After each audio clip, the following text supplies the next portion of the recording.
Hi, my name is Mary and I'm the godmother behind GoodieGodmother.com. Today I'm going to show you how to paint on a buttercream cake using two different techniques. The cake that we are going to make will have a cherry blossom design because it is the start of spring and cherry blossom season here in Northern Virginia.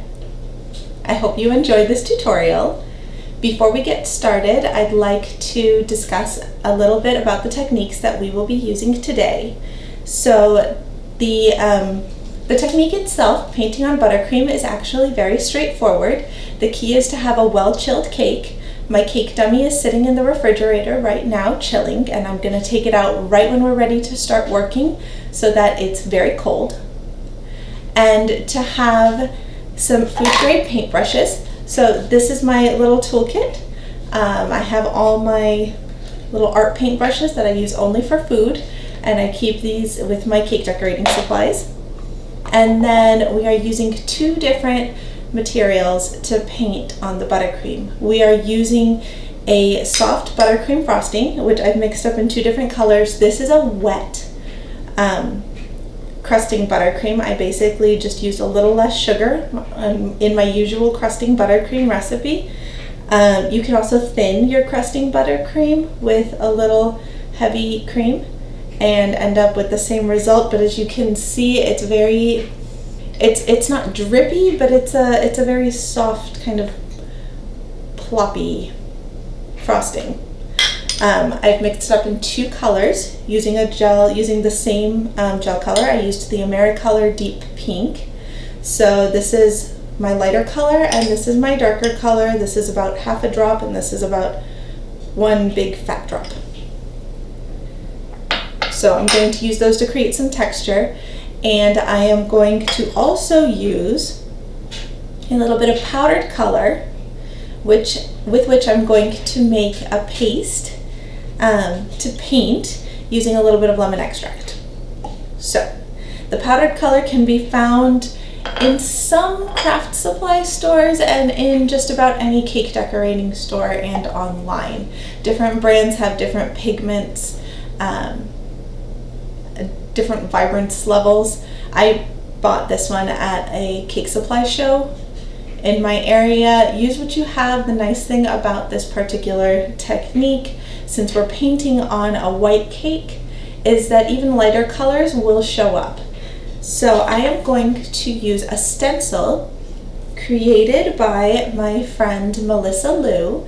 She has a lovely jewelry line and inspired by her cherry blossom line of jewelry. I told her I was going to make a cake or cupcakes or macarons, and so she created this fancy little printable for me, and I have it on the blog, so you can download it and you can make your own stencils. And there are flowers in 1.5 inch, 2.5 inch, and 4-inch sizes. It's all the same flower, they're just in different sizes. Today I'm going to use the 2.5 inch and 1.5 inch to create my nifty little stencils, so I don't have to freehand my flowers.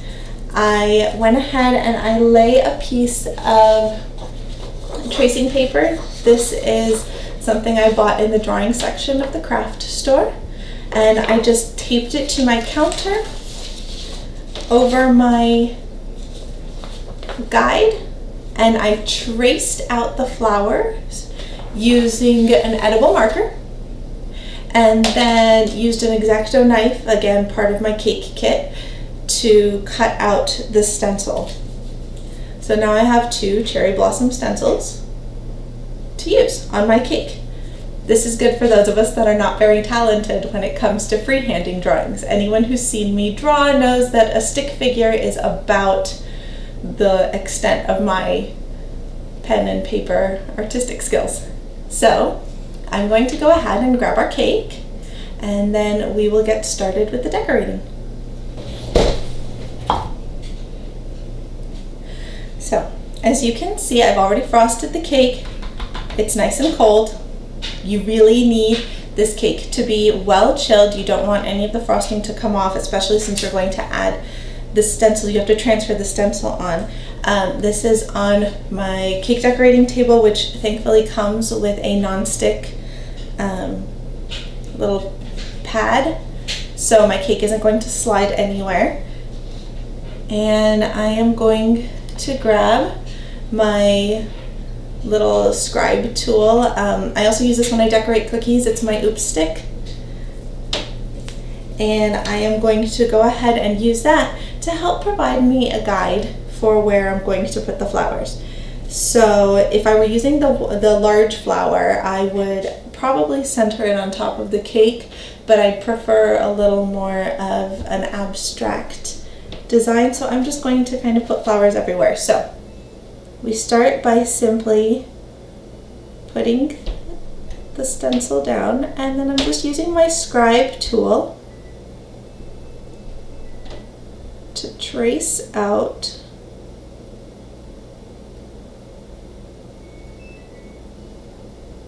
a painting guide. Clean it. Trace out a guide for me to use when I am painting. There we go.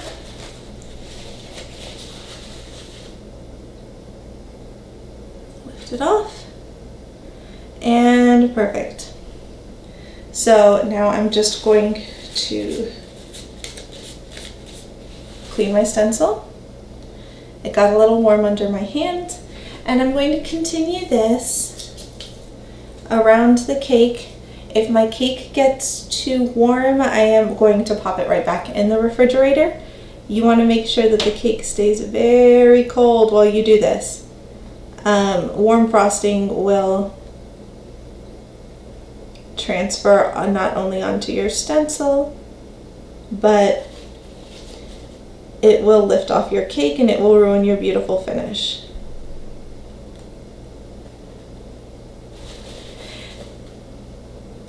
Another good tip is to keep your scribe tool very clean. You can do this with a toothpick as well. You just want to keep this very clean because you don't want clumps of frosting to be transferred or to move around your cake. And boop. Perfect. So now that you get the general idea of what I'm doing, I am going to go ahead and continue adding the rest of my flower stencils.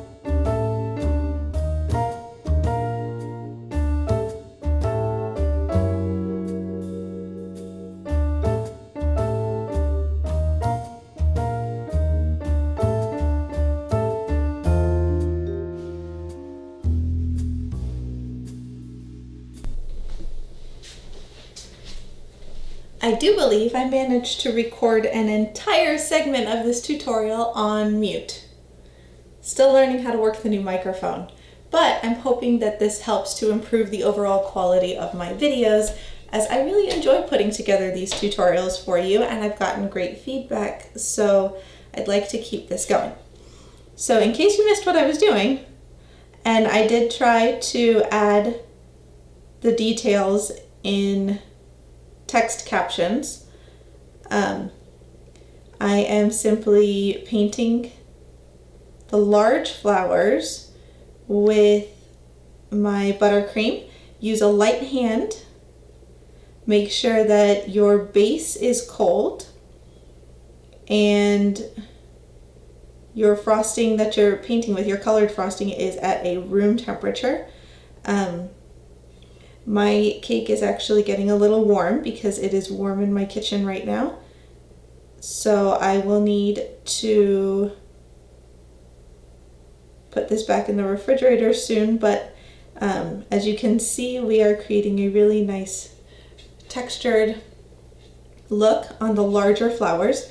The larger flowers, I've decided to add a texture, and the smaller flowers I am going to paint using the powdered color.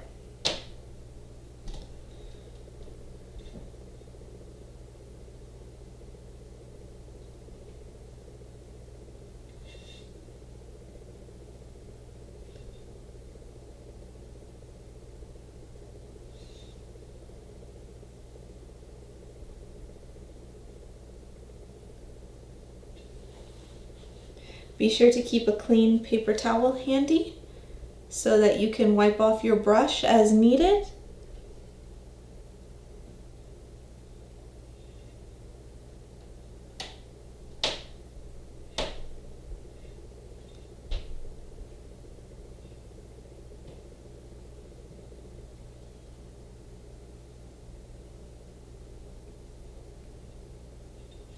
This technique is also wonderful for transferring landscapes and other abstract type designs to your buttercream. All right, so that. And now I'm going to add a little bit of my darker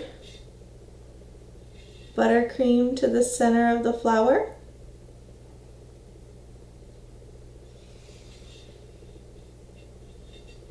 To try and mimic the natural color gradient or color variations in actual cherry blossoms, which come in various shades of pinks and white, I have opted to alternate how I add the light pink and the dark pink in my flowers. In the first flower, I added the light pink in the center and the dark pink on the outside.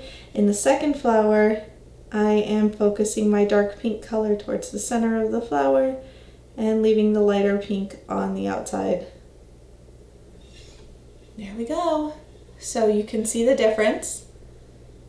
This cake is going back in the refrigerator so that it can chill a little more and become nice and firm again. The sides are good. I don't know why the top is warm, but anyway, I'm gonna go ahead, chill it for a few more minutes, and then finish up the larger flowers. Again, my 2.5-inch flowers that I stenciled onto my cake, I am painting using the buttercream technique.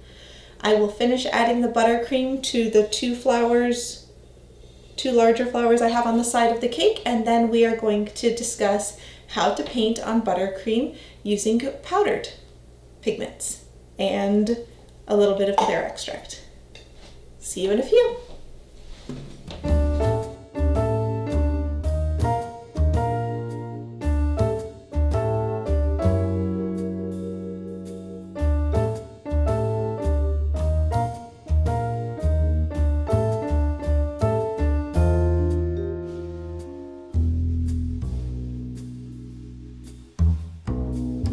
So there we go. I have painted all my larger flowers using,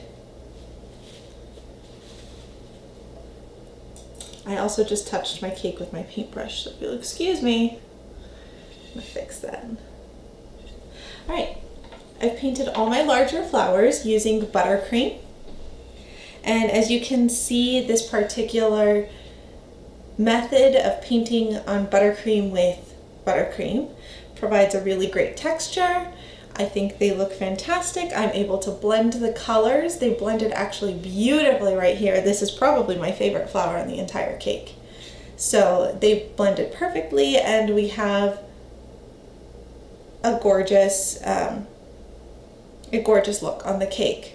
But I didn't want to make all my flowers textured. I also wanted to use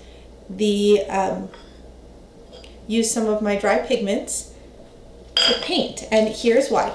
Before I started this cake, I actually tested so that I could show you 3 different methods of painting on buttercream. So you can paint on buttercream using buttercream. As you can see, there's a little bit of a texture, and it actually crusts just the same as the regular buttercream on the cake.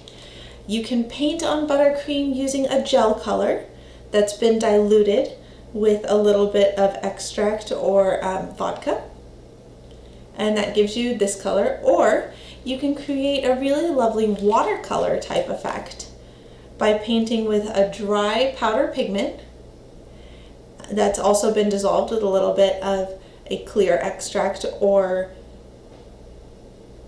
a clear alcohol. And I personally preferred the look of the buttercream and of the powder. So I decided not to share this particular, the gel technique with you, and instead go with the powder. I'm trying to see if this catches the light a bit, because my particular pigment powder has a very slight luster to it, and you can catch just the tiniest hint of that luster in person. I'm not sure if it's translating on video. but it looks quite beautiful. So in order to do that, I just I'm going to take my powdered pigment. I put a little bit on a plate.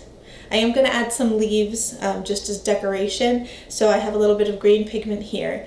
In the center, I am going to put just the tiniest bit of a clear extract. This is a lemon extract. Almond works just as well. You can also use Everclear or a high proof vodka. Just place a little bit here, and then I'm going to use my paintbrush to create a little paste and paint away on my flowers.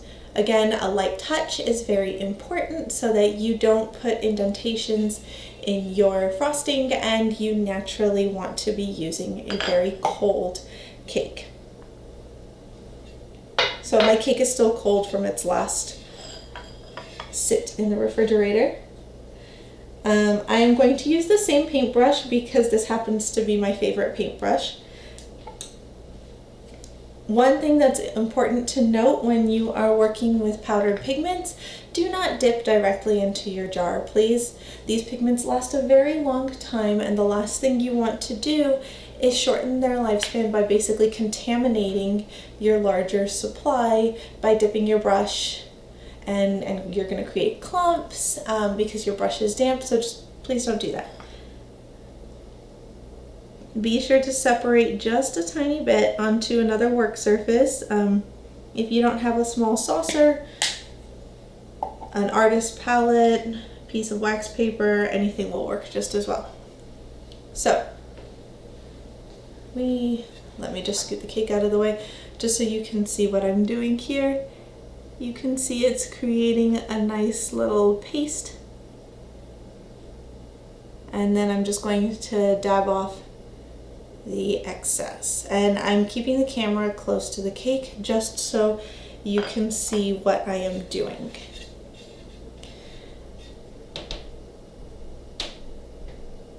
And as you can see, this paints very well. It's like painting with a watercolor on the cake. If you can freehand, feel free to do that, and more power to you, but I personally prefer to use a stencil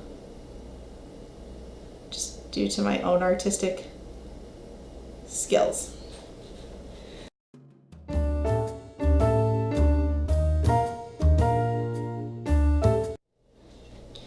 If you have multiple colors, you can go ahead and use them. It will provide a little bit of shading.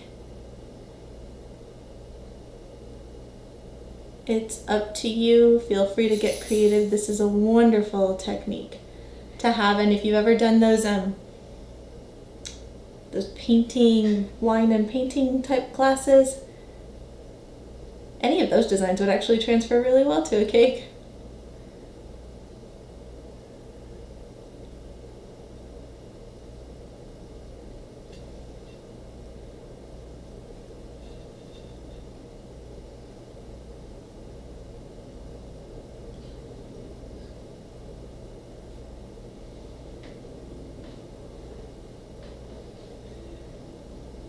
And as you can see, this goes very quickly. It actually goes a little faster than even painting with the buttercream.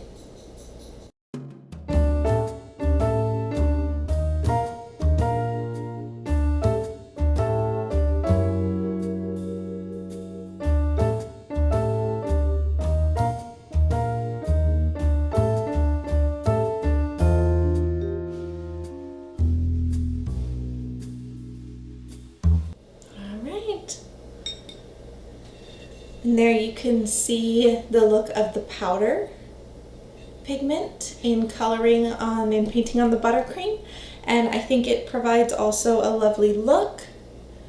They're just two very different looks. I'm going to go ahead and put my cake back in the refrigerator, and I'm going to add some finishing touches, some leaves painted onto the cake, and I am going to add some edible pearls in the center of the flower. and then take my final pictures and go ahead and put everything up on the blog. So please be sure to visit the blog post to get a full list of materials and a few more details about creating the cake, and also to get your free copy of the printable, courtesy of my friend Melissa, the fabulous jewelry and graphic designer at Melissa Lou, who not only inspired this cake design, but then was so nice as to provide the printable when I told her I needed to make something inspired by her cherry blossom jewelry line. So happy spring, everyone. I hope you are getting out there and enjoying some gorgeous weather, and don't forget to subscribe to the channel so that you don't miss the next tutorial. Thank you so much, and I will see you next time.